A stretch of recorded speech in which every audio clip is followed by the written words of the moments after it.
Consider the following system of linear equations. This is a fairly easy thing to solve. We reduce to find 10x equals 10 and 5y equals 10 so that x equals 1 and y equals 2. We can also represent this as a matrix. Each column represents the coefficients of a variable. This is an augmented matrix as the last column corresponds to the solutions of the system. You should see how the matrix and the equations encapsulate the same information. Just like the equations, we can reduce the matrix. This is row echelon form. Note again how the matrix and the reduced system are the same. Finally, fully reduce. This is reduced row echelon form. Notice the ones. Using this, we can directly read the solution. Recall each column represents a variable, this one is x, and this one is y, and these are the solutions.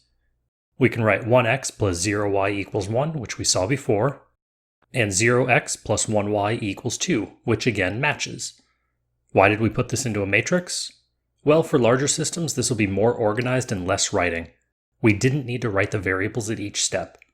Second, most of this is done with computers these days, and computers like matrices. Row echelon form tells us when we have a solution and what type of solution we have.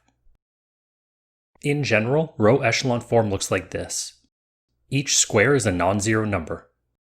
These are pivots because they have zeros to the left, above, and below.